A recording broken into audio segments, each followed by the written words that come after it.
Bem-vindas e bem-vindos a mais um episódio do Poderosamente Podcast. Um lugar para a gente falar sobre aquilo que realmente importa, as nossas dores invisíveis, as nossas superações, os nossos silêncios, aquilo que a gente nem sempre está pronto para falar, mas desejoso de falar.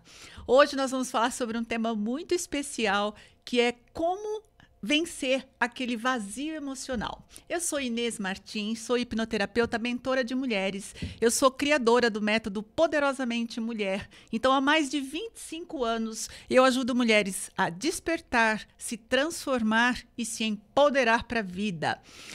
Eu trouxe um convidado muito especial hoje para falar sobre esse tema, o vazio emocional. Ele era executivo de empresas, né? Saiu do mundo corporativo, mergulhou no universo emocional e ele é a pessoa com quem a gente vai bater um super papo hoje para entender como fazer para vencermos esse vazio emocional. Seja muito bem-vindo, Roberto Monforte. Muito obrigado pelo convite, Inês. É um prazer estar aqui com você hoje e temos muita coisa para falar, né? Mesmo sendo sobre o vazio. Pois é, né? A gente acha que vazio não tem nada, mas vazio tem muito pra gente falar, demais. né? Roberto, é uma honra ter você aqui comigo. Nós somos amigos já, né? Temos uma profissão que a gente está no mesmo lugar, né? O Roberto também é hipnoterapeuta. Então, Roberto, vamos lá. Primeira coisa que eu gosto de perguntar para os meus convidados: quem é o Roberto Monforte por trás desse nome, desse crachá de Roberto Monforte? Me conta um pouquinho da sua trajetória, da sua história, dessa virada aí de saída, né, do mundo corporativo para o universo emocional. Me conta um pouquinho sobre isso. Legal. Inês, eu posso dizer que o Roberto Monforte nasceu de verdade para a vida há uns 3 anos. Eu estou com 46, com 43 anos, vivendo de forma automática, né? Durante todo esse período, até 43 anos, eu adoro fazer aniversário. E todo aniversário eu tinha o mesmo questionamento. Eu falava, caramba, eu não sei o que eu gosto de fazer da vida. Isso veio comigo durante muito tempo, né? Me acompanhou durante 43 anos. E aí, mais ou menos nessa idade, um amigo meu com 33 anos faleceu, deixou a esposa e um filhinho de 8 anos. Nessa época, meu filho tinha por volta de 7 anos. Eu olhei para a minha vida e falei, caramba, não é isso que eu imaginei. Não era isso que eu queria. Não era isso que tinha sido planejado para a tua história. Exato. Como é que eu cheguei até aqui? E aí eu parei para olhar para a minha vida e percebi que eu estava ali porque eu tinha um vazio. Mas um vazio que não me permitia parar e olhar. Eu vivia no automático. Sim. E a vida veio me levando e eu fui aceitando algumas coisas e praticamente eu estava vivendo, né? Sobrevivendo, né? E quando parei para olhar para isso, eu falei, meu Deus do céu, um cara que queria diversão, aventura na vida, sabe? Eu queria uma vida extraordinária. Eu vivia num mundo muito flat. E é como se fosse um coração, né? Quando o coração para de bater, é exatamente nesse nível que ele fica. Na linha reta, né? Então eu não tinha altos nem muitos baixos, né? E eu quis fazer uma revolução na vida. Eu olhei para a vida e falei, peraí. Chega. Mas em todos os aspectos, né? Eu mudei de emprego, pedi para me separar. Eita. E isso foi no dia 18 de setembro de 2021. Capaz que você saiba até as horas. Eu sei as horas, com certeza. Porque foi um dia depois da festa de aniversário do meu filho. Certo. E foi como se eu tivesse tirado ali uma carta do castelinho de cartas que eu tinha construído a minha vida inteira. E eu vou falar para você que eu era até que bom no que eu fazia. Eu era um bom profissional, eu era um bom pai, eu era um bom marido. Mas aquilo não me preenchia, sabe? Eu pulava de emprego em emprego, achando que o próximo emprego ia suprir aquele buraquinho, né, interno. Nunca supria por 1 ano, depois eu voltava para a mesma rotina, procurando outro emprego, e eu achava que o próximo emprego ia me trazer isso. E aí com esses pulos de empregos, eu fui crescendo. Eu cheguei a ser diretor de uma multinacional com 1.300 colaboradores que estava em franca expansão no mundo. E nem isso me supria mais. né? E depois de 5 meses, mais ou menos, separados já fisicamente, eu e a Laura, a gente teve uma conversa e pela primeira vez eu descobri que a gente nunca tinha dialogado na vida. Caramba. E olhando, fazendo uma reflexão mais profunda, a gente nunca tinha dialogado na vida por uma questão minha. Porque para os homens é muito difícil admitir. Sim. A primeira coisa mais difícil foi admitir para mim. Eu achava que era um vazio, um buraquinho. Não. Quando esse meu amigo faleceu e eu olhei para a vida, eu falei, caramba, é um negócio grande. Isso me engoliu por dentro. E aí, separados é que a gente teve essa conversa. Eu admiti tudo que eu sentia. E a Laura olhou para mim e falou, não acredito. Porque é isso que eu vejo em você que faltaria como um negócio muito legal na nossa relação. E ela se permitiu abrir também quando eu me abri. Sim. E eu falei, caramba, eu não sabia que você se sentia assim. Então, sabe, eu falei, cara, não era falta de amor. A gente não se separou por falta de amor. A gente se separou por conta desse meu vazio, né? E eu olhei para ela e falei, Laura, vamos voltar a namorar. Então a gente começou a namorar, morando legal. em casas separadas, né? E só que ia ser a mesma coisa, né, Inês? Ou seja, eu não tinha parado para olhar. Eu só tinha descoberto. O vazio ainda estava lá. O vazio ainda estava lá. Eu só tinha descoberto isso, né? E aí a gente começou a namorar. Eu falei, chega, eu vou ter que procurar ajuda. E foi quando eu procurei um hipnoterapeuta. Ah, que interessante. Exato. E aí eu cheguei nesse hipnoterapeuta. Ele falou, me fala o que você... Eu falei, cara, minha relação com o dinheiro é ruim, minha relação com o trabalho é ruim. Tá tudo errado. Eu não tenho propósito de vida, eu não encontrei, né? Lembra? Todo ano eu falava isso. Eu não encontrei meu propósito de vida e eu não faço xixi no mictório. Isso aí devia ser um trauma. Depois você vai contar, se você puder. Claro. E isso é muito mais comum, inclusive, do que se imagina, tá? Bom, resumindo uma história longa. Eu passei por ele, né? Na terça-feira, na quinta-feira, eu estava num bar, fui no banheiro, fiz xixi no mictório, bar lotado, banheiro lotado, gente do lado. Gente, aí eu falei assim... Isso funciona. Isso funciona. Se funcionou para isso, funcionou para o resto. E, de fato, né? Não foi do noite para o dia, a mente vai trabalhando. E aí chegou um momento em que eu falei, caramba, peraí, eu sou executivo. E a parte que eu mais gostava no meu trabalho era o one-on-one com o meu funcionário. E ele trazia algumas dores pessoais, algumas dores do trabalho. Você já era terapeuta e nem tinha se dado conta. Eu amava aquilo. Aí eu falei, caramba, é isso. É disso que eu vou viver. E aí eu fiz uma transição de carreira. Quis criar um caminho paralelo, né? Pensei em 6 meses eu traciono aqui, né? Vou levando aqui. Não, isso não existe, não funcionou, não foi desse jeito, né? Mas eu coloquei tanta energia nisso, né?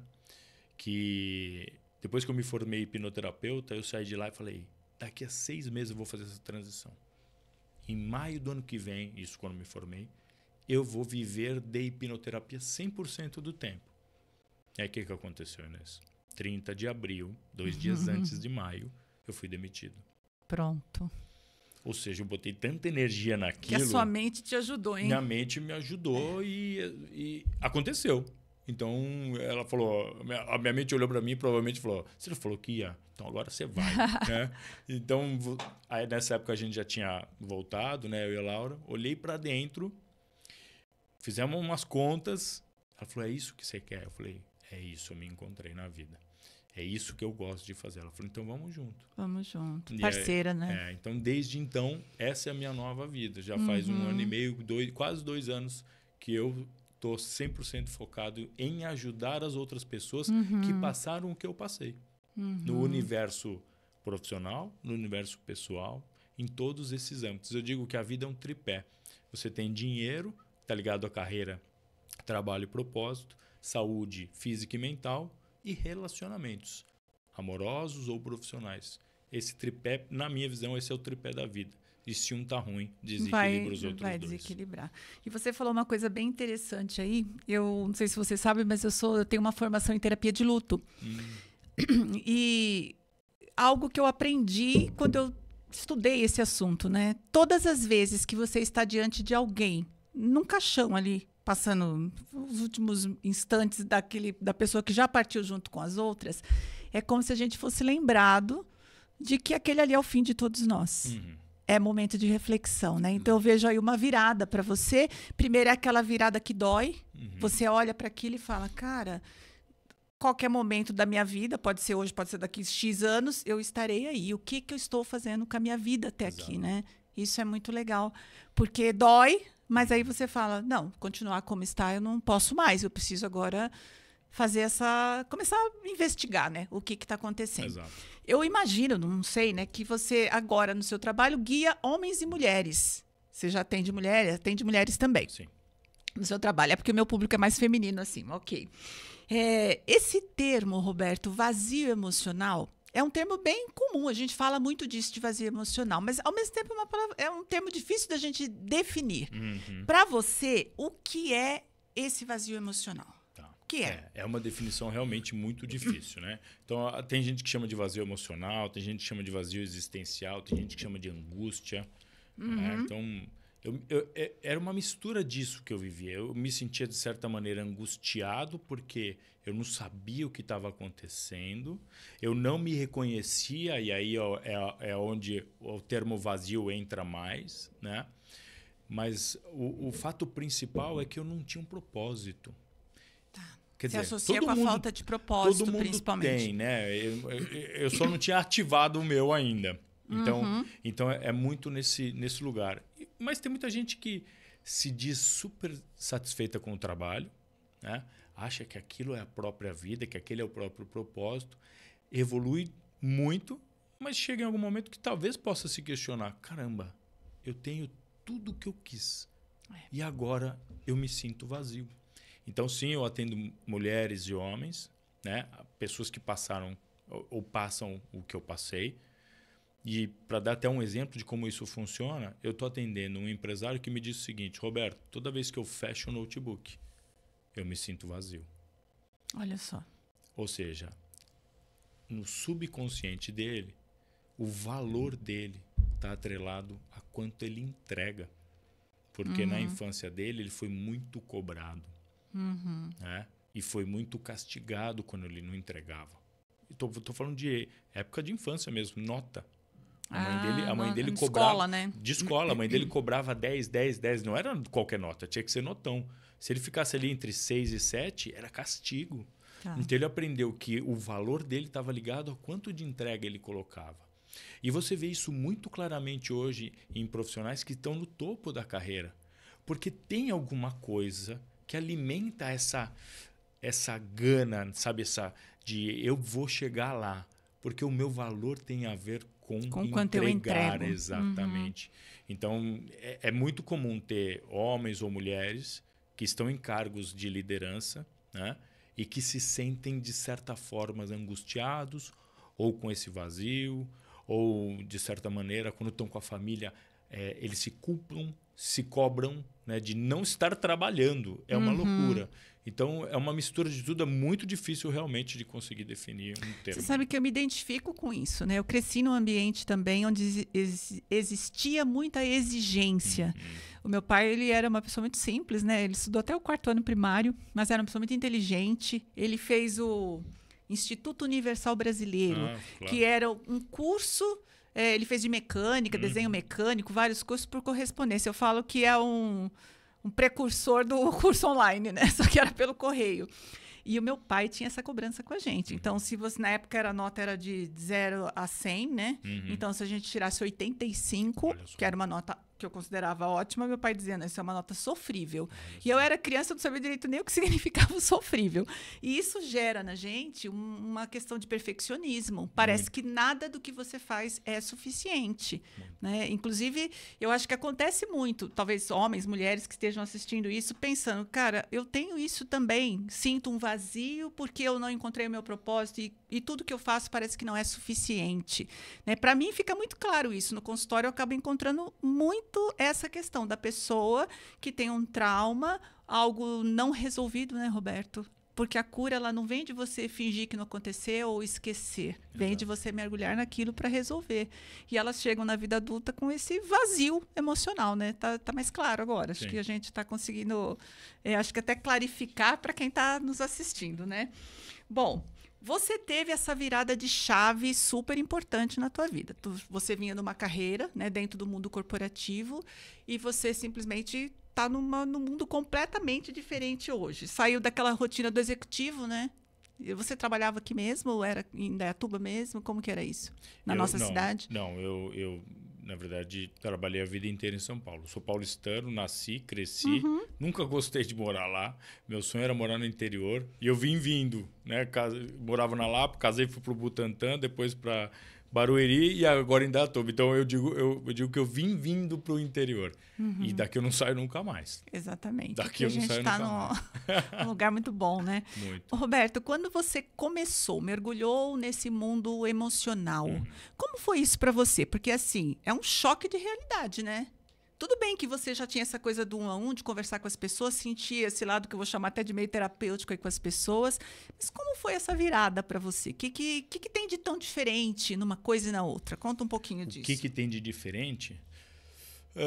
Eu digo que eu acho que o impacto que eu causo hoje ele é muito mais rápido, muito mais contundente do que o impacto que eu gerava antes no one-on-one, orientando os meus colaboradores. Porque faz 20 anos que eu venho olhando para o meu autoconhecimento. E isso é muito engraçado de se falar. Porque, então, assim, caramba, faz 20 anos e só agora você se encontrou? Tá louco, eu não vou querer passar por esse processo. Não, calma, não é bem assim, né? Assim. Então, assim, eu vim vindo desse processo de autoconhecimento, né? Então, o método que eu aplico hoje, ele tem toda essa minha vivência. Né? Sim. E se o método que eu aplico hoje, por exemplo, fosse explicado para mim lá atrás, isso teria me poupado muitas coisas. Certeza. Né? É lógico que nós, seres humanos, eu costumo dizer que o ser humano é um projeto em andamento. Né? Na medida em que os desafios vão vindo, a gente vai precisando entender, compreender, saltar para o próximo nível, e aí naquele nível, de repente, aparece uma outra dificuldade e você vai crescendo. Mas isso que você está falando é muito importante. Né? Não é necessário 20 anos para você fazer uma virada de chave. Né? Talvez lá atrás tivesse faltado isso. Alguém que chegasse com o método Poderosamente Mulher, ou como é que é o nome do seu método? Seu método tem um nome? Como que é? O meu método chama Origens, porque resgata justamente a essência. Ah, que bacana. Você quer falar um pouco do teu método? Explica aí um pouquinho para gente. Vamos lá. O que eu costumo explicar para os meus clientes é o seguinte. Né? Eles sentam ali na minha frente e falam assim, eu tenho um problema. Eu tenho uma situação, um incômodo. Eu falo, tá bom, me fala desse incômodo. Porque isso é só o sintoma. Né? A origem de tudo isso está lá atrás, na infância. Né? E a gente pode trocar aqui, mas de forma mais fácil para o entendimento numa época em que a nossa mente não tem filtro nenhum, biologicamente ela não pode ter para que a gente possa absorver e aprender rapidamente, é onde a gente forma nossas crenças. E as crenças são a base, né, dos pensamentos que a gente vai carregando durante a vida adulta. E tudo começa no amor, ou na falta do amor. Existe um termo chamado síndrome do amor negativo, que é o amor que faltou. Porque, de forma utópica, todo mundo tem uma falta de amor, né? Que significa falta de atenção. Quando a gente sai do útero da nossa mãe, a gente precisa de duas coisas para sobreviver: alimento e amor. Se a gente tiver alimento, mas não tiver amor, o bebê vai, de alguma forma, a mente daquele bebê, ele vai criar algum subterfúgio, alguma doença, para que ele vá embora. Eu faço até aquela comparação do passarinho que é meio defeituoso, que está no ninho, que a mãe joga ele para fora. Porque senão a vida vai ser muito dura com ele. Né? Então, a falta de amor faz com que a gente anseie por esse amor de várias maneiras. E quando a gente é bebê, qual é a melhor forma de fazer isso? É chorando. A primeira é chorando. Depois que o bebê cresce um pouquinho mais e começa a ter um pouco mais de consciência, para onde ele vai? Copiar padrão de pai e mãe. Porque quando ele copia o que o pai e a mãe fazem, e isso é de forma para garantir a própria sobrevivência... É instintivo, É instintivo. Né? Quando ele copia, o pai e a mãe dão atenção porque se reconhecem naquele padrão. Olha, então é muito louco quando você está num ambiente familiar e você tem uma criança ali perto e alguém fala, nossa, olha lá, ele está fazendo igual o papai, olha que bonitinha, está fazendo igual a mamãe. Todo mundo acha que isso parece até uma brincadeira. Não, isso é sobrevivência. Questão de sobrevivência. Né? Porque quando o pai dá atenção, para uma criança atenção é amor. Pronto, ganhei amor do meu pai.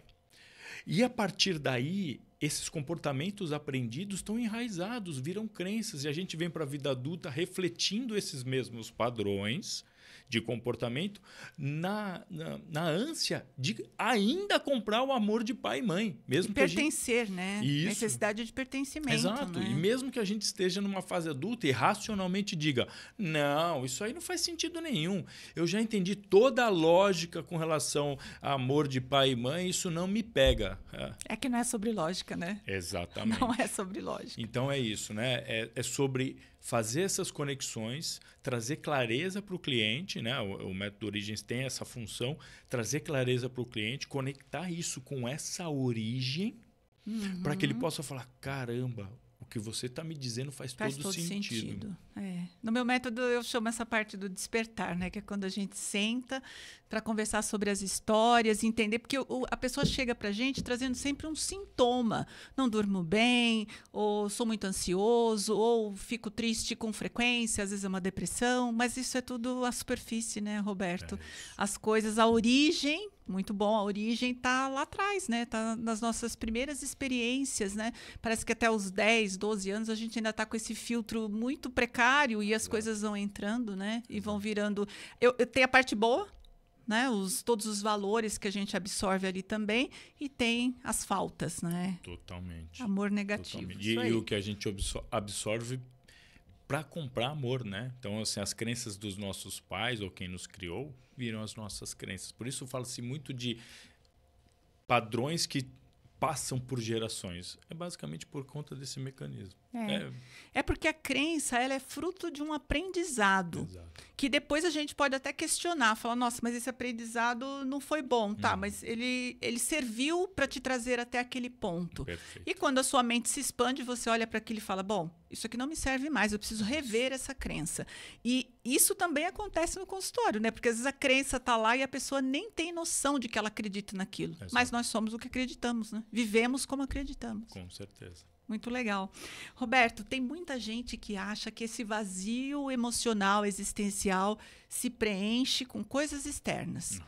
Trabalho, dinheiro, bens, viagens, e descobrem cedo ou tarde que isso é momentâneo. Então, ganhei bastante dinheiro, que legal, né? Mas, olha, pouco o dinheiro é tão relativo, não é mais isso, né?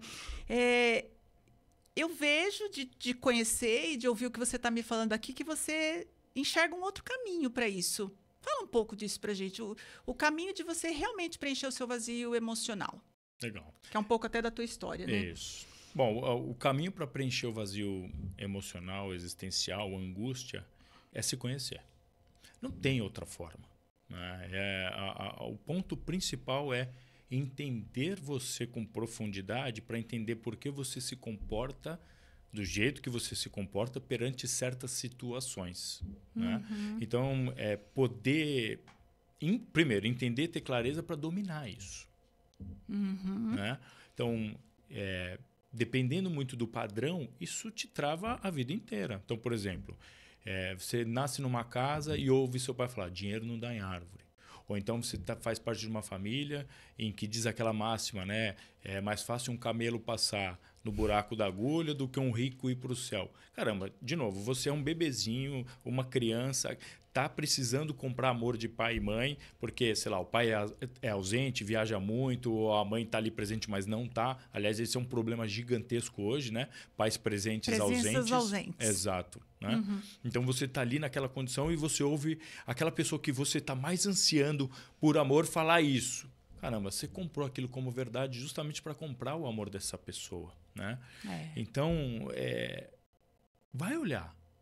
Então, se desse tripé que eu sugeri para a vida, se alguma dessas partes te incomoda, ou você se sente travado, ou sente que isso não te deixa feliz, é aí que você tem que olhar. E é uma coisa por vez. Primeiro, não existe bala de prata, Inês. Não existe. Milagre, bala de prata. Não existe. Não existe bala de prata e milagre. Só pensar positivo também não existe. Ajuda. Ajuda. Mas não resolve. Não resolve, exatamente. Né? Por quê? Foi uma vida inteira ouvindo a mesma coisa. Porque dinheiro não dá em árvore é uma. Mas quando você sai com o seu pai, e aí você está ali, sei lá, no restaurante, que é um balão... né? Você é criança, quer um balão de gazela, aquele aviãozinho flutuando bonito. Então, você fala, eu quero um balão desse aqui. Seu pai fala assim, não tenho dinheiro. O que muitas vezes é mentira, né? É a forma que o pai e a mãe acham que é mais fácil falar, só que é péssimo. Não é que eu não tenho dinheiro, eu tenho dinheiro, mas eu não vou te dar isso por causa disso. Né? É completamente diferente. Comparar irmãos, nossa senhora. Sabe? Então, tudo isso, toda essa carga que se vive na infância, no começo da adolescência, é o que vai contribuir para o que você acredita. Porque o que você acredita gera os seus pensamentos geram emoções geram ações e ações geram resultados. Então, se você acredita que não vai ser rico, você não vai ser rico. Porque é uma crença lá atrás. E outra coisa, né, Roberto? Isso eu ouvi isso uma vez, isso faz muito sentido para mim. Nós não fazemos nada na vida para provar que estamos errados. A gente passa todo o nosso tempo, investe toda a nossa energia para provar que estamos certos. Então, se eu acredito que eu nunca vou ser rico, eu farei muitas coisas inconscientemente ou subconscientemente para continuar pobre. E vou dizer, tá vendo como eu não consigo mesmo? Né? Prova que eu tô certo. Né? Olha que loucura. Por isso eu concordo contigo, essa coisa do autoconhecimento. Nós precisamos entender a nossa história, de onde tudo isso veio, as crenças que estão nos movendo. Eu falo que crença é tipo pano de fundo. Você está olhando para mim, você está vendo uma cortina aqui atrás, eu não estou vendo.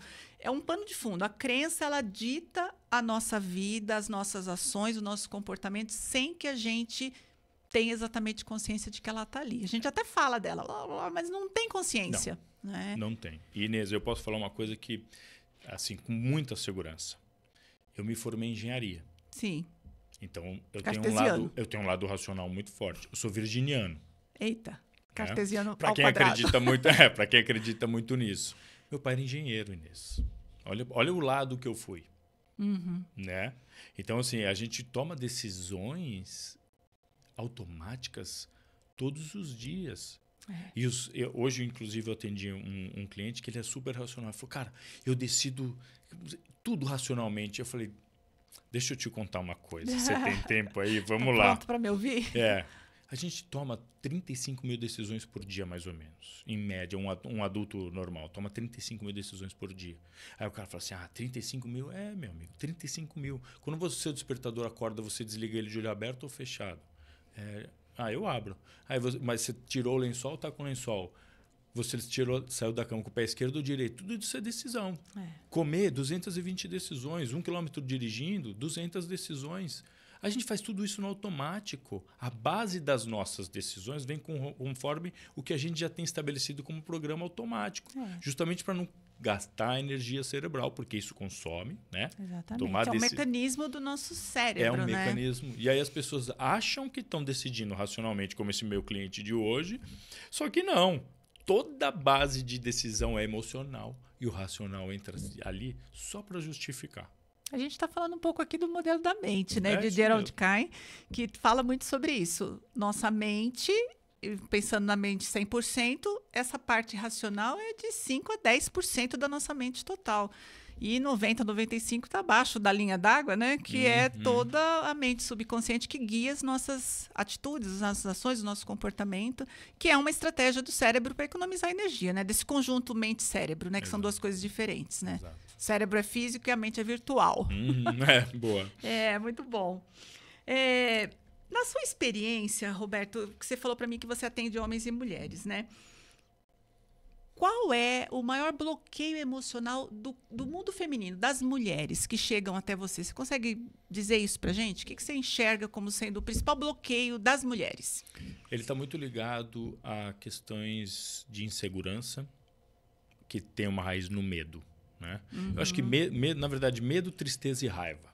Né? São as três principais emoções que estão presentes na maioria das situações. O medo mais ainda. Né? Dentre essas três, o medo mais ainda. Só que o medo ele se disfarça, né, Inês? Ele se disfarça como insegurança, ele se disfarça como vergonha, ele se disfarça às vezes como culpa. Né? Culpa é medo de ser julgado e rejeitado pelas decisões que você toma. Vergonha é o medo de rejeição por quem você é. E tudo isso traz uma base de insegurança que está enraizada no medo. Então eu diria para você que a maior questão aí é o medo. E eu não sei se você enxerga isso, acaba acontecendo muito comigo também, porque eu então atendo muito mais mulheres que você. São mulheres incríveis. Né? Que tem coisas ali guardadas dentro delas que nem elas sabem. A mulher já por uma carga social, né, que sofre muitas opressões, isso a gente vem mudando, né, ainda bem nos últimos tempos, essa coisa da informação. Então nós mulheres temos mais espaço, mais expressão, mas nós sabemos que é histórico, né? Que a mulher se reprime, é reprimida e tudo mais. E olha só que bacana, quando a gente senta com uma mulher dessa e mostra para ela, isso aqui está vindo dessa experiência, de um trauma, isso você pode viver diferente, você pode se abrir, mostrar isso para o mundo. É tão diferente, né? Muito, muito. Você sabe que é com base nisso que eu criei o Movimento das Corajosas. Porque eu falo que para você se expor, se abrir, fazer isso que eu estou fazendo, coisas que a sua esposa faz, que a gente tem que ter coragem, porque existe toda essa trava social, né? Dentro das famílias também. Muitas vezes a mulher ela é criada de uma maneira diferente, muito inclinada ou ensinada a cuidar, nem sempre receber cuidados. E isso vai criando, né, uma série de bloqueios também, né? E eu não sei se já aconteceu com você de atender mulheres do mundo corporativo. Sim. E por ter trabalhado também no mundo corporativo, o que você tem para contar para a gente sobre essa experiência de ver a mulher no mundo corporativo? Primeiro que é incrível, né? Então, assim, são polaridades diferentes. Então, querendo ou não, você tem visões diferentes. Sim. Né? É como você mundos, falou, né? mundos diferentes. Mundos diferentes. Então, assim, essa diversidade é muito boa. Né? E o mundo corporativo precisa de mais mulheres que sejam autênticas. Mas autênticas ao ponto de conseguir dissociar o que é uma mulher de trabalho e o que é uma mãe, uma esposa. Porque é onde aquele tripé se perde. E é aí que o autoconhecimento tem que entrar de forma bem presente. Porque a mulher no trabalho, ela tem uma função. A mulher como esposa, ela tem outra função. São os papéis, né? São exatamente os papéis. Só que quando essas energias se misturam e você tem um casal onde a mulher tem uma energia masculina maior do que o homem, né? Você acaba tendo um conflito maior. Porque são energias realmente... Naturezas, né? Naturezas diferentes. Completamente né? Eu defendo diferentes. isso. Eu não sou nem machista, nem feminista, nem defendo essa coisa do sexismo, sexista, nada disso. Mas eu vejo que nós temos naturezas diferentes. E a gente precisa respeitar a nossa natureza, né? E quando a gente consegue respeitar, talvez as coisas caminhem de uma maneira mais tranquila, né? Com certeza. Então, assim, é muito bom e prazeroso poder contar com um time diverso, né? Com visões diferentes. E pessoas que consigam entender. E aí eu saio do universo do masculino ou feminino. Os homens também. Eles têm que entender o seu papel dentro do ambiente de trabalho. E quando ele chega em casa, ele é o marido, ele é o pai. É aquela hora em que ele precisa desligar, como esse meu cliente que eu falei, fecha o notebook, ele se sente vazio, porque ele não se sente contribuindo, ele não se sente valorizado.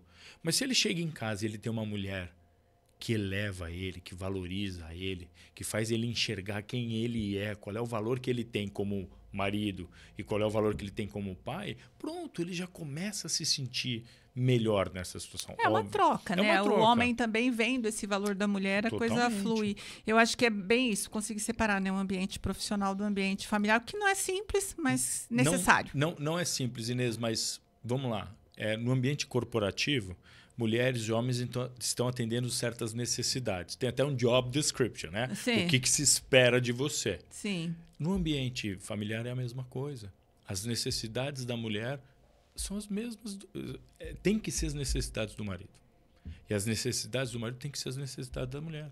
Ou seja, um tem que entender o outro, porque são seres completamente diferentes.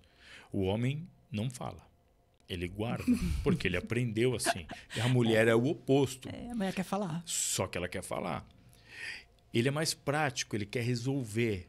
Nossa, a mulher é mais teórica, ela cria uma história, e essa coisa do homem quer resolver é um treino social também, né? O homem é treinado para resolver problemas, né? Exato. Então, assim, eu acho que a pluralidade nesse sentido é muito boa, independente se a gente está falando de trabalho ou qualquer outro ambiente, mas que seja mútuo, de respeito, e um entenda a necessidade do outro. Sim. Né? E aí tem que ter presença, né? Tem que ter presença. E uma coisa muito simples, que é poder perguntar para o outro como você se sente com relação a essa situação. Porque você dá essa abertura dele poder falar de sentimento. E não dele apontar o dedo para o erro de um ou de outro. Não, como é que você se sente? E aí uma pessoa falando como se sente, abre a porta para que eu também possa me dizer como eu me sinto. E foi o que eu fiz com a Laura depois da nossa separação, depois de 15 anos juntos, quando a gente teve o nosso primeiro diálogo para entender a necessidade um do outro. Olha que loucura. Pois é, para você ver como a gente cuidar dessa questão da infância, dos traumas, melhora você em todos os aspectos, porque você vem antes do marido, antes do profissional executivo, Exato. da mãe, da profissional que trabalha na empresa ou qualquer outra coisa, e enquanto você não cuida do seu ser, você vai ter bloqueios e barreiras em qualquer setor da vida, né? Exato. Isso é muito bacana. Roberto, para quem está nos assistindo, né? Para mulheres que estão se... Meu público é feminino, tá? Para mulheres que estão se sentindo bloqueadas ainda, talvez vivendo essa angústia, esse vazio existencial, qual que é o primeiro passo possível? O que a mulher pode fazer? Como ela começa a virar esse jogo? Qual a escolha que ela precisa fazer para virar o jogo? Legal. O primeiro passo é começar a reconhecer isso. Porque o primeiro passo... e eu acho que esse talvez seja o mais difícil. Reconhecer de que existe alguma coisa que você não sabe nomear, e normalmente é isso mesmo, é difícil nomear, mas você sente alguma coisa que está fora do eixo. E a mulher tem uma intuição muito maior do que o homem nesse sentido, né? Então ela fala assim... Caramba, tem alguma coisa errada. O homem não, né? Ele vai colocar isso embaixo do tapete e seguir. É a mulher que fala, nossa, acho que tem alguma coisa errada com você. Exato. Então, é primeiro reconhecer. Sim. Né? E procurar ajuda.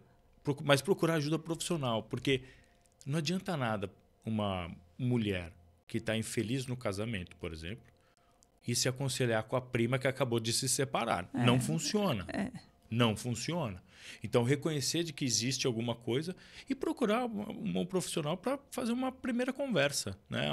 Uma conversa elucidativa, vamos dizer assim. Por que eu me sinto assim?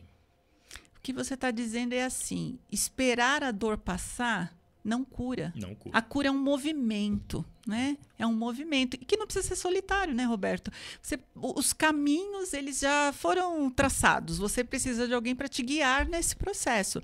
Um profissional como você, como eu, um hipnoterapeuta, um mentor, uma mentora, pessoas que já atravessaram, né, essa seara e vão te dar a mão para você fazer essa travessia. Eu acho que essa coisa de ficar tentando resolver sozinho. Isso é um pouco do mundo masculino também, né? A mulher é mais de pedir ajuda com a manicure. O homem, ele se fecha um pouco mais e tenta resolver sozinho. Que isso também é uma carga social, né? Que o homem tem que se virar, o homem tem que saber o que fazer. Muito. Né? E você está aí para provar que é o contrário, né? Você está lá para guiar os homens também, as mulheres e tudo mais. E isso pesa, viu, Inês? Esse lance dos homens pesa demais para eles, porque eles não compartilham com ninguém. E homem não fala para outro homem que ele está muito mal. Diferente das mulheres. As mulheres fazem isso, como você falou, com a manicure. Mas vamos lá.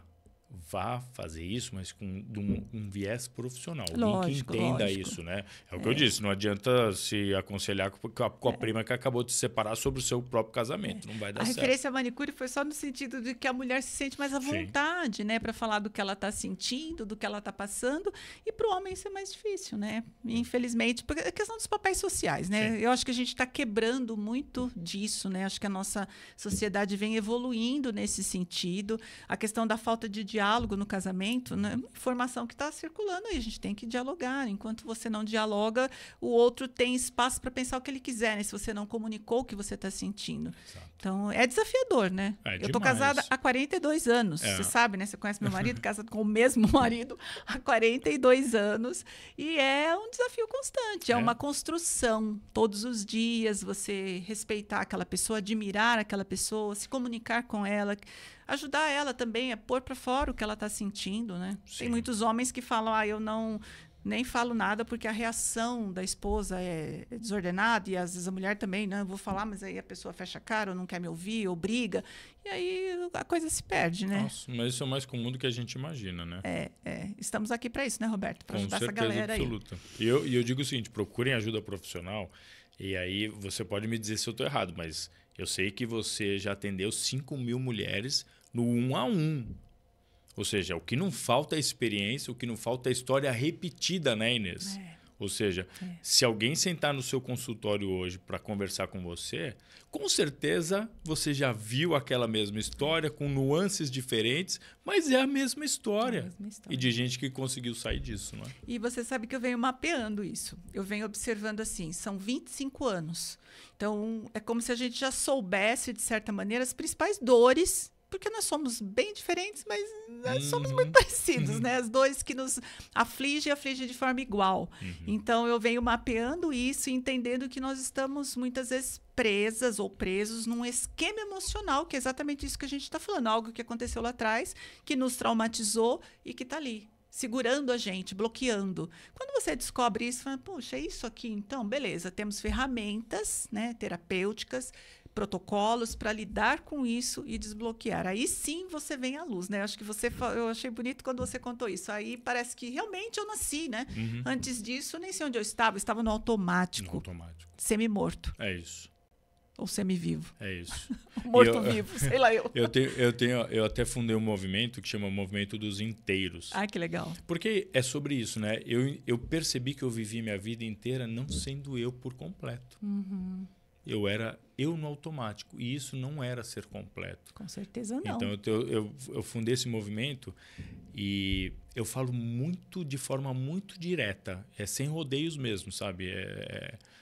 É para chamar atenção, meio que chocar, porque tem muita gente que fica anestesiada na vida com esse automático. Não quer olhar para dentro.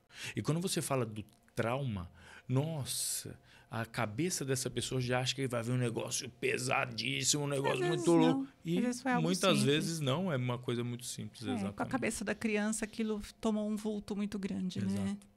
Exato. Roberto, nossa conversa está tão boa, né? Tá. Mas a gente tem que encerrar. Já?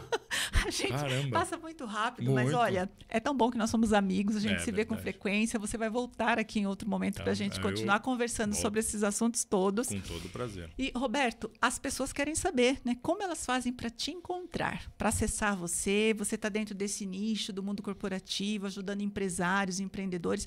Como a gente faz para contatar o Roberto? Legal. Bom, eu acho que a minha plataforma principal é o Instagram. É roberto.monfort, com T mudo. O meu site é a mesma coisa, robertomonfort.com.br. E eu tenho uma página que fala só do movimento, então é inteiros.com.br. Então, esses 3 canais, as pessoas me acham muito facilmente. E qualquer um dos 3 me joga a pessoa lá para o WhatsApp, conexão direta. Beleza. Roberto, quero te agradecer demais, né, por você ter aceitado o meu convite para participar do 2º episódio, né, desse podcast que a gente tá novinho ainda, tá neném, né? Acabou de começar. A gente teve um papo bem bacana, bem profundo, bem real. Você trouxe a sua história com tanta verdade, então eu te agradeço demais. Eu tenho certeza que isso vai clarear para outras pessoas também que estiverem assistindo, né, o podcast. E aí eu quero dizer, né, para quem estiver assistindo esse podcast, se esse assunto que a gente falou aqui te tocou de alguma maneira, segue, né, o meu canal do YouTube, segue a gente lá no Instagram, Roberto, se conecta com a gente, pode chamar, né, Roberto? A gente está sempre falando com a galera lá no direct, nas mensagens, porque a gente está aqui para fazer essa transformação, para te ajudar a dar esse salto, fazer essa virada. A minha história de vida tem muito a ver com isso também. Eu também comecei a querer cuidar das pessoas quando eu me cuidei e descobri que eu tinha histórias traumáticas que estavam me bloqueando e que, ao tratar isso, eu floresci. Eu pensei, cara, eu preciso levar isso para outras pessoas. Foi assim que nasceu. Foi lá em 2000, né? Diretamente do túnel do tempo, 25 anos atrás. Mas tem sido incrível esse trabalho de transformação. Suas considerações finais, meu querido. Bom, eu quero agradecer o convite. É um prazer estar aqui. Me convide sempre que você quiser. Você sabe que eu, de verdade, vira um bate-papo, né? Vira. E muito desejo bom. muito sucesso no seu podcast. Já nasceu. Como o Lucas falou, você já nasceu pronto. Então, o podcast já tem um sucesso garantido aí para frente. Obrigado. Eu que agradeço. Bom, gente, é isso. Nós temos esse espaço aqui para conversar, contar histórias, ouvir as histórias das pessoas. Então, toda semana estarei aqui gravando um podcast novo para você. E é isso. Todo vazio tem uma origem. E quando a gente descobre a origem desse vazio e trata a causa, aí sim você vai florescer de verdade. Até o próximo episódio.